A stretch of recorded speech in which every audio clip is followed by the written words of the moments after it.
आज हम फीफा द्वारा आयोजित किए जाने वाले फुटबॉल वर्ल्ड कप पर बात करेंगे। सेमीफाइनल में 4 टीमें पहुंची हैं। फ्रांस और स्पेन का पहला सेमीफाइनल होगा तथा दूसरा सेमीफाइनल इंग्लैंड और अर्जेंटीना के बीच होना है। ये फुटबॉल विश्व कप 2 खिलाड़ियों के लिए बेहद निराशाजनक रहा। पहले हैं ब्राजील के नेमार। जैसे ही ब्राजील को नॉर्वे ने हराया वैसे ही उन्होंने संन्यास लेने की घोषणा कर दी, यानी कि उनका ये आखिरी विश्व कप था। दूसरी तरफ फुटबॉल जगत के महानतम खिलाड़ियों में से एक क्रिस्टियानो रोनाल्डो का भी आखिरी विश्व कप था और जैसे ही स्पेन ने पुर्तगाल को हराया वैसे ही क्रिस्टियानो रोनाल्डो की फीफा वर्ल्ड कप जीतने की उम्मीदें हमेशा के लिए समाप्त हो गई। इसके अलावा एक बहुत ही शानदार खिलाड़ी अर्लिंग हालैंड, जो कि नॉर्वे के बहुत बेहतरीन स्ट्राइकर हैं, उनका भी बाहर होने का बहुत दुख सभी दर्शकों को होगा। स्पेन की टीम भी बहुत अच्छा खेल दिखा रही है और उसके पीछे जो उसके बेहद यंग खिलाड़ी है, मात्र 18 वर्ष के लामिन यमाल, बहुत अच्छा गेम दिखा रहे हैं और पूरे गेम में छाए रहते हैं। लेकिन इस टूर्नामेंट में जो सबसे ज़्यादा चमक बिखेरी है उसमें 2 नाम हैं। पहला है किलियन एम्बापे, जो कि फ्रांस के हैं, और दूसरे हैं लियोनेल मेसी, जो कि अर्जेंटीना के महानतम खिलाड़ी हैं। तो निश्चित रूप से वो अपने इस अंतिम वर्ल्ड कप में अपनी पूरी जान झोंक देंगे।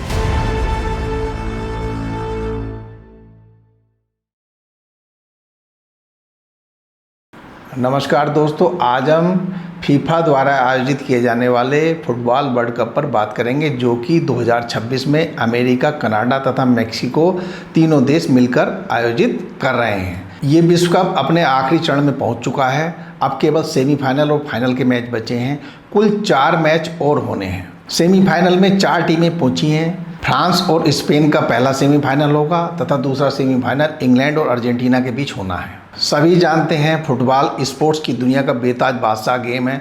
इससे ज़्यादा चर्चित कोई भी स्पोर्ट्स नहीं है।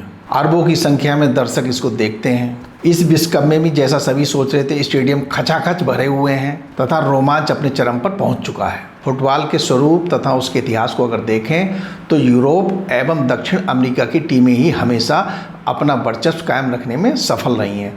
ज़्यादातर वर्ल्ड कप इन्होंने ही जीते हैं। यूरोप की टीमें जहां पावर और स्पीड में विश्वास करती हैं, वहीं दक्षिण अमेरिकी टीमें अपने कलात्मक खेल के लिए जानी जाती हैं। दक्षिण अमेरिका में काफ़ी समय से 2 ही टीमों का वर्चस्व है फुटबॉल जगत पर, एक तो ब्राज़ील और दूसरा अर्जेंटीना।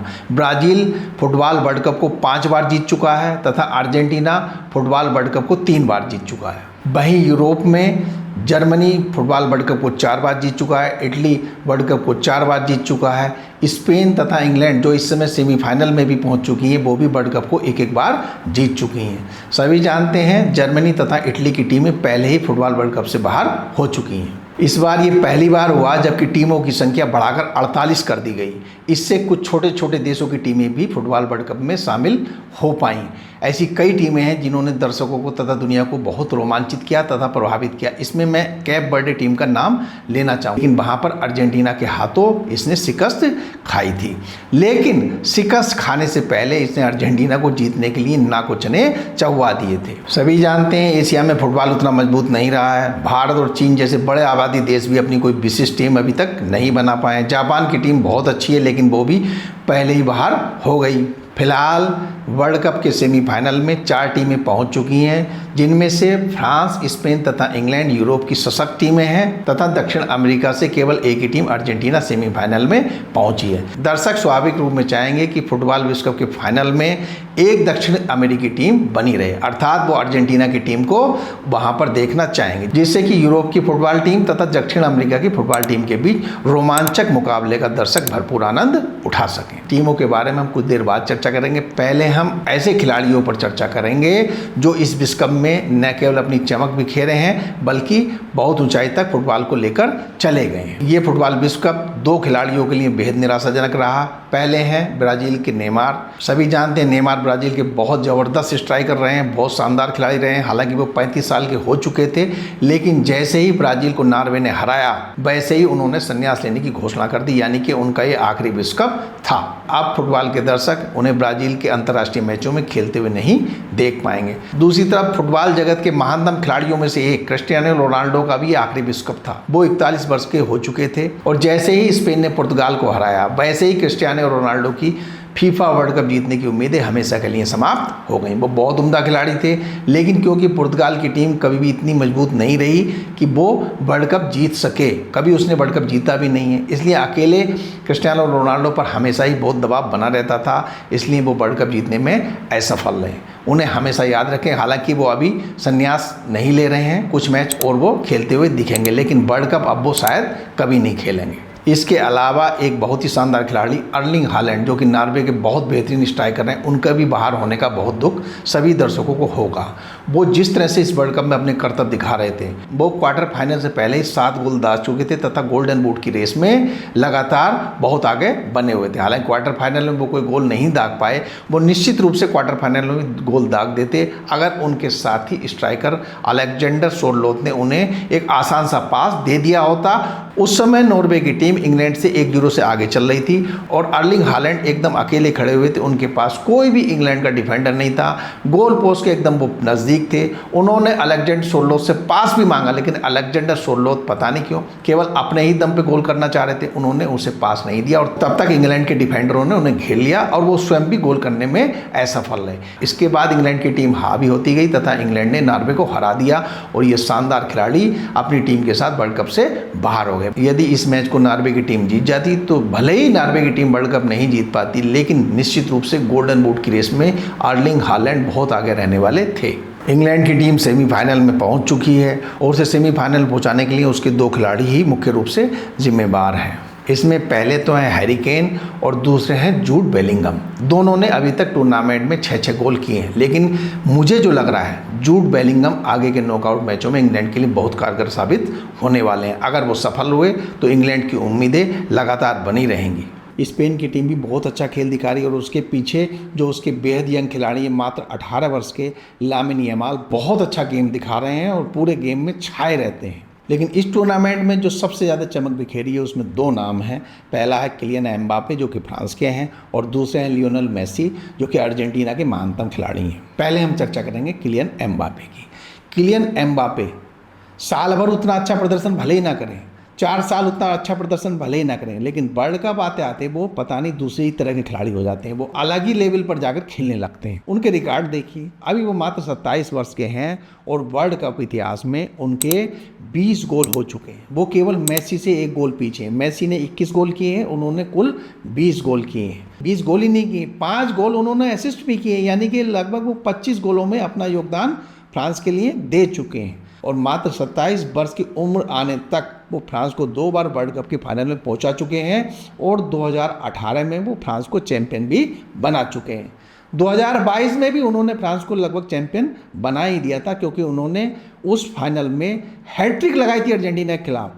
वो ऐसे एकमात्र खिलाड़ी हैं फुटबॉल इतिहास में जिन्होंने वर्ल्ड कप के फाइनल में अभी तक हैट्रिक जमाई है और वर्ल्ड कप फाइनल के इतिहास में उन्होंने सबसे ज़्यादा 4 गोल भी अभी तक किए हैं। उनसे ज़्यादा अभी तक वर्ल्ड कप के फाइनल में कोई गोल नहीं कर पाया। इस वर्ल्ड कप में भी वो अभी तक 8 गोल कर चुके हैं तथा 3 असिस्ट कर चुके हैं। इस तरह उन्होंने 11 गोल में अपना योगदान दिया है।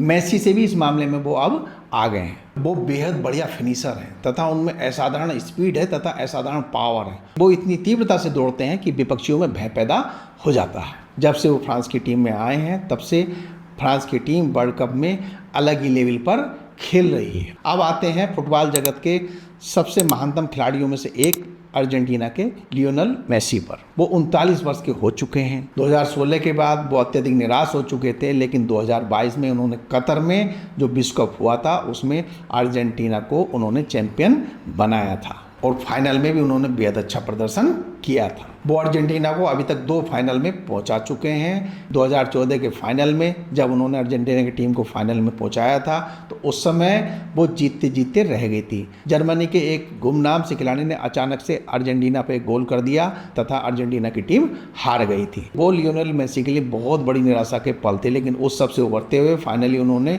2022 में अर्जेंटीना को चैंपियन बना दिया तथा इस बार फिर से अर्जेंटीना की टीम की बागडोर उन्होंने अपने कंधों पर पूरी तरह से उठा रखी है, क्योंकि सभी लोग मान रहे हैं अर्जेंटीना की जो इस बार टीम है वो जो 2022 में टीम खेली थी उससे थोड़ी कमज़ोर है, क्योंकि उस समय डी मारिया जैसे खिलाड़ी लियोनेल मेसी का बहुत अच्छा साथ दे रहे थे। और अब अर्जेंटीना की लगभग वही टीम खेल रही है, हालांकि डी मारिया इस समय टीम में नहीं है और वो कुछ पहले से उम्रदराज भी हो चुकी है तथा उसका खेल कुछ बिखरा बिखरा सा नज़र आ रहा है। लियोनेल मेसी अभी तक कुल 8 गोल कर चुके हैं तथा टूर्नामेंट में अर्जेंटीना को बनाए हुए हैं। ऐसे में अर्जेंटीना की टीम लियोनेल मेसी पे बहुत ज़्यादा निर्भर है। उन्होंने 8 गोल ही नहीं किए बल्कि 2 असिस्ट भी किए हैं। वर्ल्ड कप इतिहास के वो सबसे ज़्यादा गोल दागने वाले खिलाड़ी इस समय हैं। 1966 से जब से फुटबॉल के इतिहास में रिकॉर्ड्स को रखना शुरू हुआ है तब से आज तक उनसे ज़्यादा वर्ल्ड कप में किसी ने भी गोल नहीं मारे हैं। उन्होंने अभी तक कुल 21 गोल किए हैं तथा 9 में असिस्ट किया है, अर्थात वो अभी तक 30 गोलों में अपना योगदान दे चुके हैं। और अभी उनके पास 2 मैच और हैं।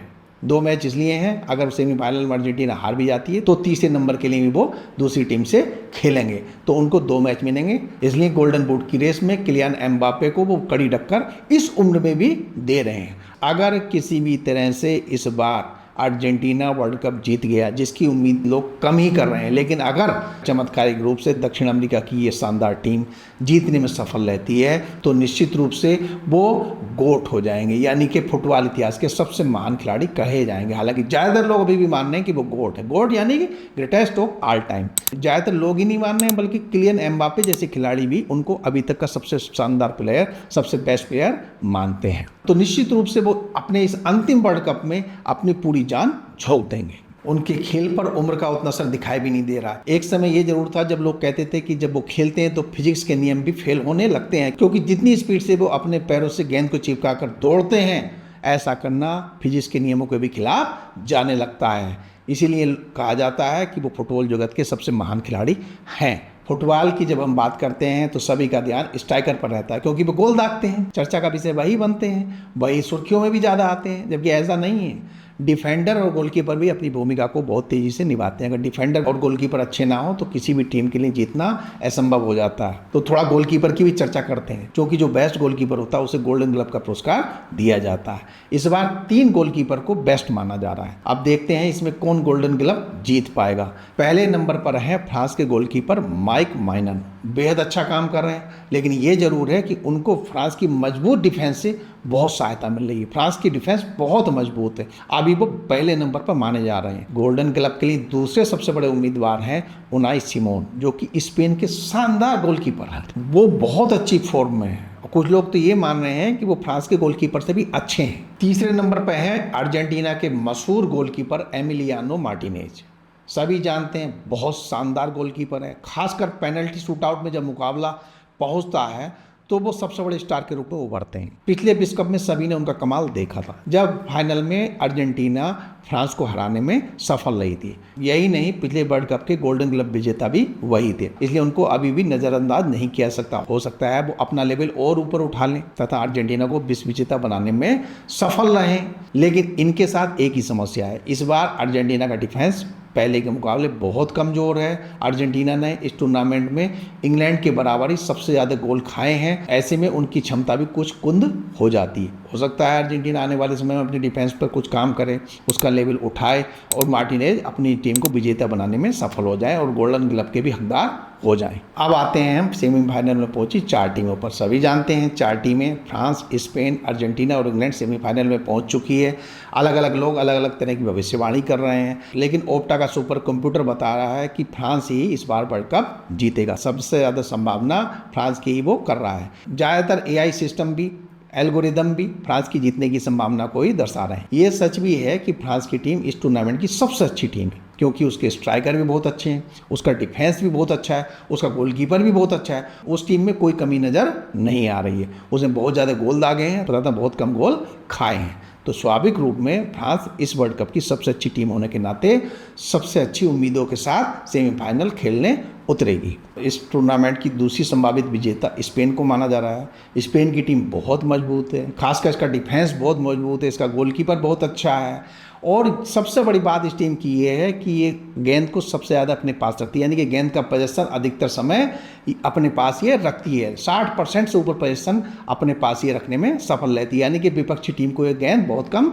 सौंपती है। ऐसे में विपक्षी टीम को गोल करने के बहुत कम अवसर मिल पाते हैं। इसलिए स्पेन की टीम की बहुत ज़्यादा संभावना बना है और यूरोप की बेहद मजबूत टीम है। और ये भी लोग जानते ही हैं कि 2024 का जो यूरो कप जीता था वो स्पेन ने ही जीता था, उसमें फ्रांस हार गया था और फाइनल में स्पेन ने इंग्लैंड को हरा दिया था। जहाँ तक स्ट्राइकर की बात है तो निश्चित रूप से फ्रांस के स्ट्राइकर स्पेन के मुकाबले अच्छे हैं। वहाँ किलियन एम्बापे बहुत ही क्लीन स्ट्राइकर हैं तथा उनका साथ ओलिसे तथा डेम्बले बहुत अच्छे से देने में सफल रहे हैं। और फ्रांस के स्ट्राइकर बहुत तेज तथा बहुत पावर का गेम खेलते हैं और बहुत जल्दी गोल करने में सफल होते हैं तथा विपक्षी टीम में दहशत फैलाने में सफल रहते हैं। दूसरी तरफ स्पेन जो है डिफेंस पर ज़्यादा निर्भर है, लेकिन उसके स्ट्राइकर भी ठीक हैं। खासकर लामिन यमाल जैसे स्ट्राइकर उसके पास है जो बेहद युवा है तथा उन्होंने यूरो कप में बहुत अच्छा प्रदर्शन किया था। इस विश्व कप में भी बहुत अच्छा प्रदर्शन कर रहे हैं। आशा करते हैं सेमीफाइनल में वो स्पेन के लिए बहुत अच्छा काम करेंगे और उन्होंने फ्रांस को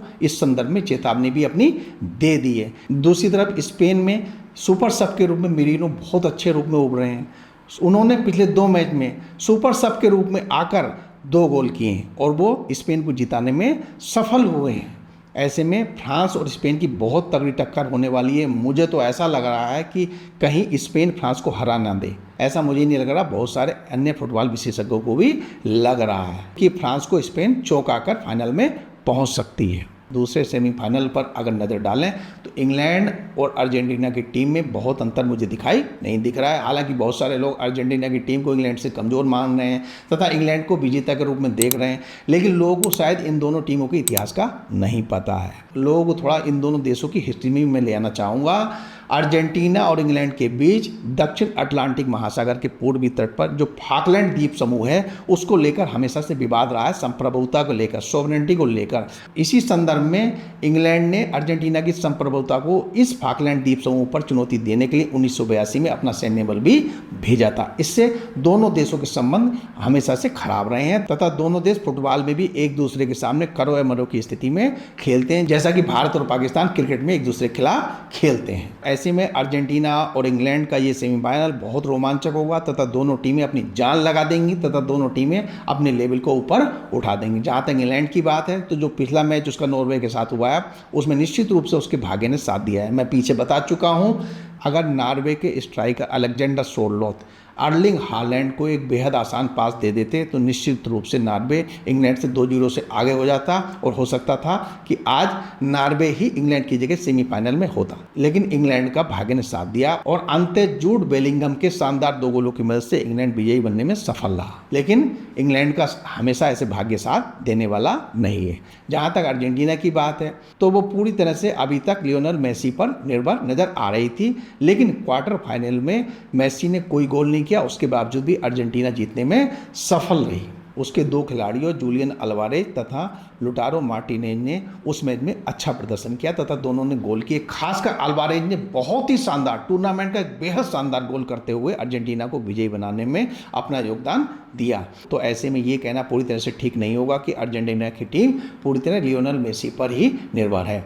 निश्चित रूप से उसके कुछ और खिलाड़ी अपना खेल ऊपर उठाएंगे और हो सकता है वो सेमीफाइनल ही ना जीते, वर्ल्ड कप भी फिर से जीत जाएं। और अगर अर्जेंटीना डिफेंडिंग चैंपियन के रूप में वर्ल्ड कप को जीतने में सफल रहती है तो ब्राज़ील के बाद वो दूसरी टीम होगी जो डिफेंडिंग चैंपियन के रूप में अपने खिताब को बचाए रख पाएगी।